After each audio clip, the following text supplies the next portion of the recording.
David reached out for Shanta's hand. "Can you stand?" David asked, his voice filled with concern. The four men focused their attention on Shanta, their faces serious.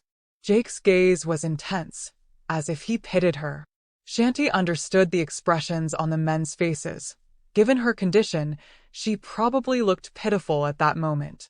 She reached for David's hand and he helped her stand up.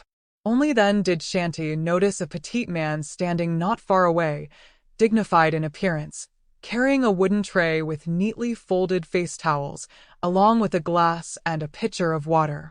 He stood straight, a short distance away. Chanty realized that David must have taken the towel from him. "We're at my house now, Shanta. Welcome. For now, you'll stay here while we take care of things. You need to rest to regain your strength. The guest room has everything you'll need. Samuel will assist you," David said, gesturing toward Samuel. "He takes care of the house. You can tell him anything you need anytime. He's here to serve you," David explained, while Samuel listened attentively, responding with a respectful nod and smile. "Let's go in, I'm hungry," Jake said, walking towards the door. He glanced at his companions before entering. Justin and Marco smiled, thinking Jake went in first as if he owned the house. They were as close as brothers to Jake, treating their house as his own. Justin entered first, followed by Marco, while David waited for Shanta to follow before entering. Samuel entered last. As Chanty entered, she was greeted by a spacious and luxurious living room adorned with antique paintings hanging on the walls, as well as elegant furnishings and decor displayed around. Chanty was amazed by the grandeur of David's living area. She never imagined he was this wealthy. Then she remembered that these three siblings managed their vineyard, and her father had mentioned their vast landholdings. Chanty couldn't see Justin, Marco, and Jake anymore. Only Samuel, David, and herself were in the living room at that moment. As Chanty scanned the room, she couldn't help but admire the interior design and arrangement of David's house, even the ceiling. It felt like a prince's house, she thought to herself. "Samuel, please accompany Miss Chanty to her room for a hot bath and rest," David said, looking at Samuel. Samuel listened attentively to his master's instructions. Chanty just listened quietly to their conversation. In her mind, she felt grateful for David's kindness towards her. "Thank you, David," Chanty said softly but sincerely. "I apologize for everything that's happening. For what happened to your father, Don Lorenzo, your mansion, especially for what's happening now. Tomorrow, we'll discuss everything in detail. For now, please rest well. Consider me your older brother. Don't hesitate to ask me anything, okay? Do we understand each other?" David said affectionately. Shanta felt her hesitation fading away because of David's words. Amidst the chaos, she felt a sense of relief she didn't expect at that moment. Who would have thought she'd end up here through teleportation? And seeing Jake flying? Was it deliberate for her house to be burned by an eagle? What else was waiting to be discovered? She thought her mind is wondering, "Shall we, Miss Chanty?" "I'll take you to your room," Samuel said respectfully. Shanta smiled and said, "I'll catch up with you later, David," then followed Samuel, who led the way through the wide hallway of the house. Shanta's eyes roamed around, amused by the designs of the structures inside. She saw sculptures of angels, seemingly alive, guarding every corner of the house. They looked so real. Shanta couldn't help but gently touch each angel sculpture they passed by, smiling and admiring them. Whoever made these sculptures deserved to be honored, she thought to herself. She couldn't take her eyes off Samuel, who continued walking until he stopped at a large door with an angel carved on it, its face beautiful, with broad wings. The angel seemed to be looking at whoever was in front of the door, looking at them. "We're here, Miss Chanty," Samuel said softly. He opened the door, revealing a spacious room with a magnificent bed. The size of the bed could fit 5 people. Chanty was amazed by what she saw. Even the ceiling had intricate designs by a very talented artist, she assumed. Samuel watched her, waiting for her to finish looking around the room. Wow, Samuel, this room is beautiful. It's fit for a queen. Is this really just a guest room? Chanty said in her mind. She felt embarrassed to say it out loud in front of Samuel. Samuel walked to another door and opened it, revealing a luxurious bathroom. There was a large antique gold-colored bathtub in the middle. Chanty couldn't believe how luxurious the room was. The one who stole her attention was the big mirror in front of the bathtub. It also has angel designs on each side, seemingly holding the mirror. The carvings are amazing, colored with gold, very detailed, maybe the most beautiful thing she has ever seen in her entire life. Mouth open in awe, Chanty approached the big mirror while staring at every detail of the angel sculpture and its carvings, smilingly watched by Samuel as if she were an innocent child seeing a very beautiful toy. Then she noticed her reflection in the mirror. She looked closely at herself in front of it, fixing her wavy long brown hair that seemed to have a hint of gold because of the light. Although her hair was messy, her beauty still shone, especially her eyes, which were reddened perhaps from continuous crying since she woke up to find her house burning. Then she also noticed that her clothes had dried since she got wet in the river. Was it because of Jake's jacket? She touched her whole body, unable to believe that her clothes had completely dried even inside. Probably because she didn't feel any wetness anymore. She glanced at Samuel after gently touching the hand of the angel carving holding the mirror, smiling, but embarrassed because of her behavior. "Sorry, I've only seen such a beautiful mirror," Chanty whispered. "Miss Chanty, I'll heat the water in the tub for you to bathe and relax," Samuel said, turning on the taps of the bathtub.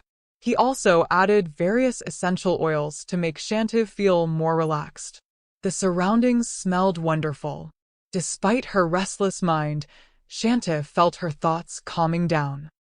"Thank you, Samuel," Chanty said, although she felt a bit awkward as she had just met Samuel.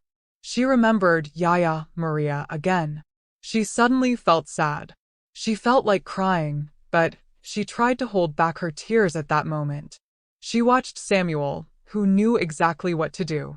He lit scented candles placed on an elegant candle stand beside the bathtub.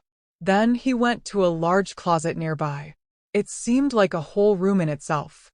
Samuel opened the luxurious cabinet where towels and bathrobes, especially for women, were neatly arranged. The clothes inside looked expensive.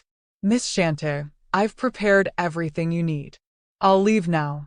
If you need anything, just call me using the intercom next to your bed."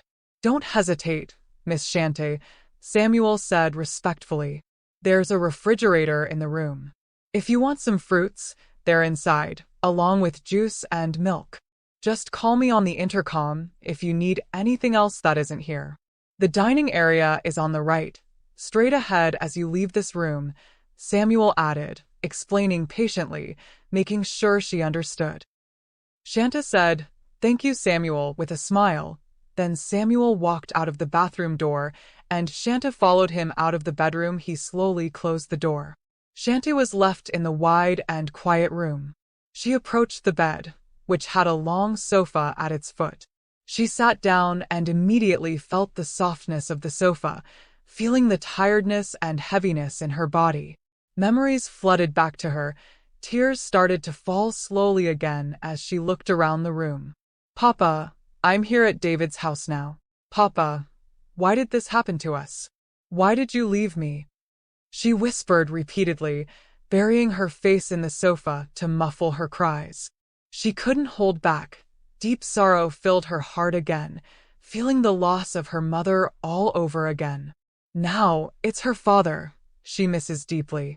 "Papa, I miss you," she whimpered. Amidst her sobs and grief, she didn't know how long she cried. She just knew it was already 3 in the morning as she glanced at the clock hanging on the wall by the bed.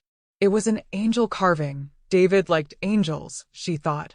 From the carvings on the doors to the sculptures, Angels' carvings were everywhere, except for the antique paintings hanging in every corner of the house. Chanty thought of taking a bath to ease the heaviness she felt. She soaked in the warm bathtub for a long time, the scent of expensive essential oils filling the air, bringing her comfort from her tears. Her nose felt tight from crying, but was soothed by the warm water mixed with essential oils. Chanty took a deep breath and, leaning back against the bathtub, seeing her reflection in the large mirror in front of her, she felt like a queen amidst the luxury of the bathroom. Chanty wondered if David was too good at planning the construction of the house. It had always been her dream to be an interior designer and architect.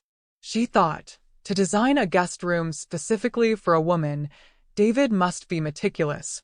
Could this room be for David's girlfriend? Her mind wandered as she examined every corner and bathroom fixture. It was a stark contrast to their modern mansion with minimalist interior design, which both she and her father liked. David's house had a royal touch, crafted by skilled hands and a creative mind.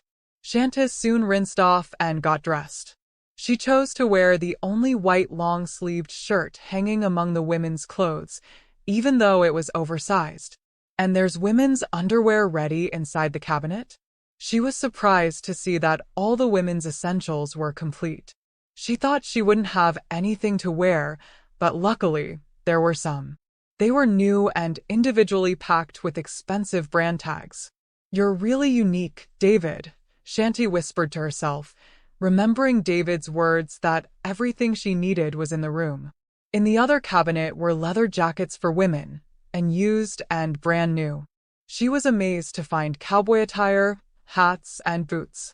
Did he have a horse there? Chanty closed the cabinet. She wanted to lie down and rest, but first blow-dried her hair and drank water from the bottled water on the bedside table. There were also tea packs and a ready-to-use hot and cold water dispenser on the side. She decided to have tea tomorrow, before finally lying down and closing her eyes. She fell asleep immediately, feeling very tired. She saw that she was in the middle of a forest, with only the light of the moon illuminating her surroundings. She strained to make sense of why she was there.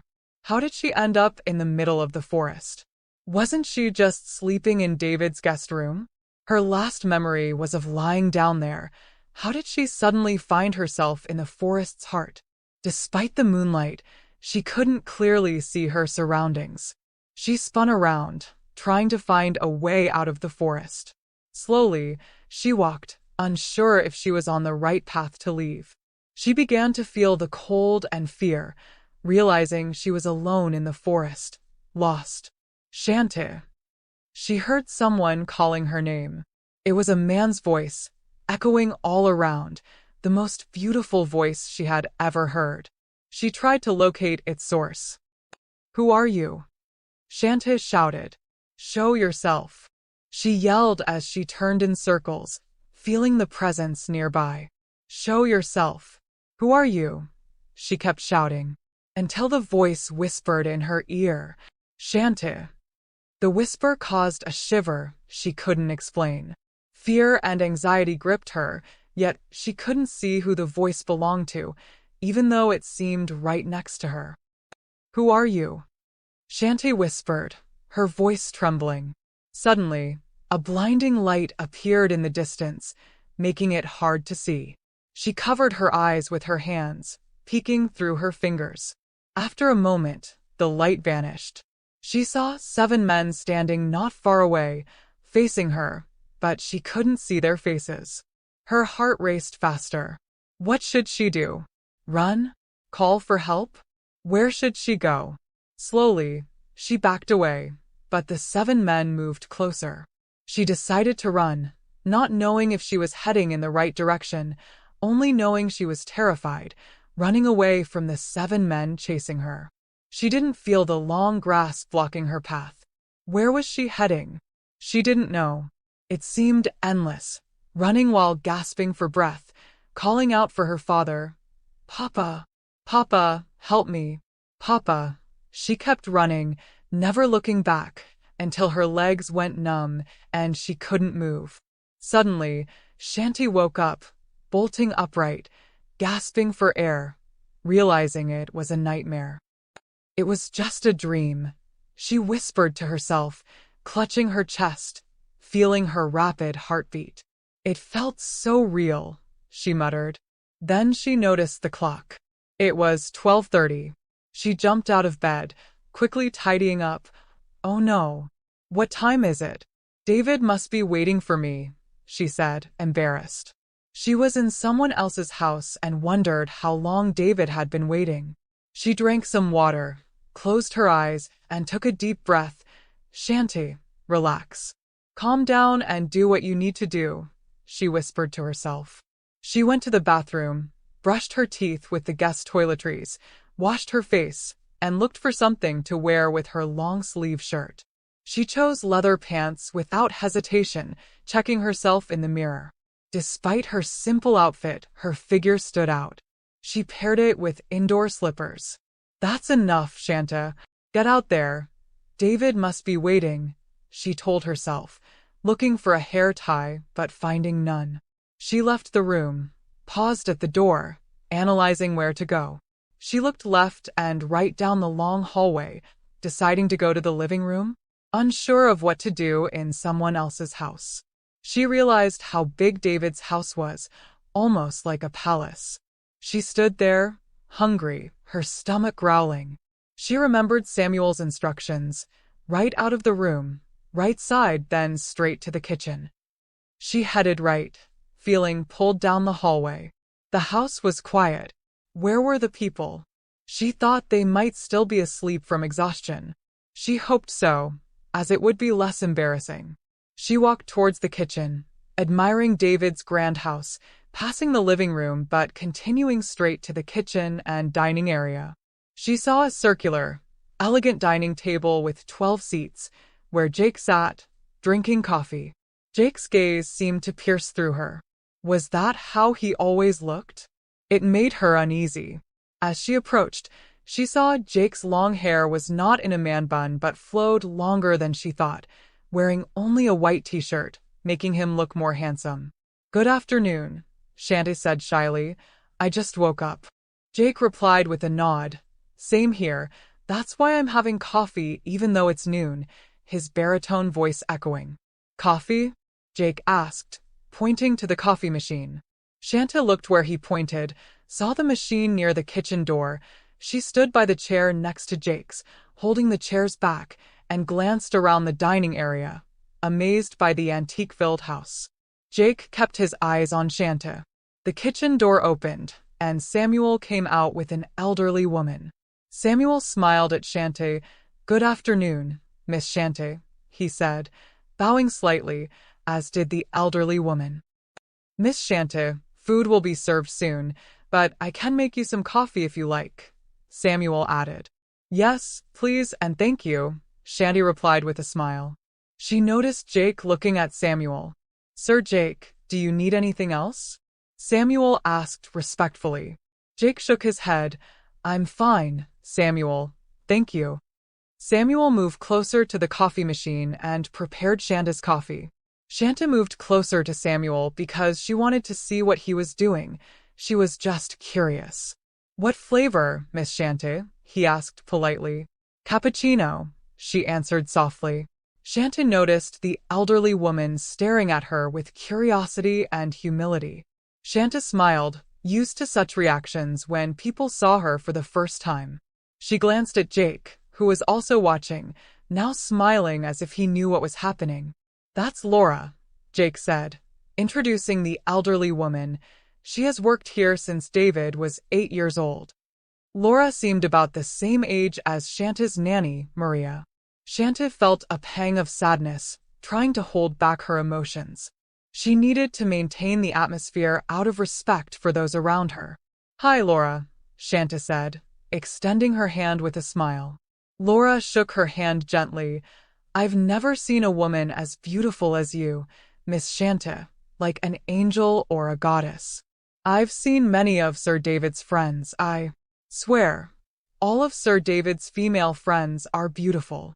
But you are exceptional, Laura exclaimed, her face showing honest admiration. Shanta felt embarrassed by Laura's words, whether true or not. Such direct compliments made her shy. Jake interjected, "Forgive Laura, Shante, she doesn't know how to lie," he said. Shanta's face turned red with embarrassment. She was at a loss for words. She felt even more embarrassed by Jake's response. Did he really want to bury her in embarrassment? "Thank you," she said softly amidst her shyness. Samuel, preparing the coffee, listened quietly. "Sorry, Miss Shanta," Laura said, realizing her bluntness, glancing at Jake. "Your coffee is ready, Miss Shanta cappuccino," Samuel announced, placing the cup on the table near Jake. "Thank you, Samuel," Shanta said gratefully. She sat down, sipping her coffee slowly, feeling Jake's intense gaze. "Do you always stare like that, Jake?" Shanty asked, lowering her cup. She turned to Jake, matching his gaze. They stared at each other for several minutes, a silent battle of wills. "Your stare is uncomfortable, you know that?" Shanta said bluntly, still not blinking. She recalled the night they first met by the river and the mysterious events that followed. "You're an enigma, Jake," she whispered, intended for Jake's ears only. Shanta won the stare off as Jake looked down. She smiled at her small victory, focusing on her coffee again. Jake smiled and returned his gaze to Shanta. "I want to return to the mansion right away, Jake, so I can take care of everything. I am needed there now," Shanty whispered, trying hard not to cry in front of him. She was forcing herself to stay strong. Jake letting out a sigh. He was nearly finished with his coffee when David arrived.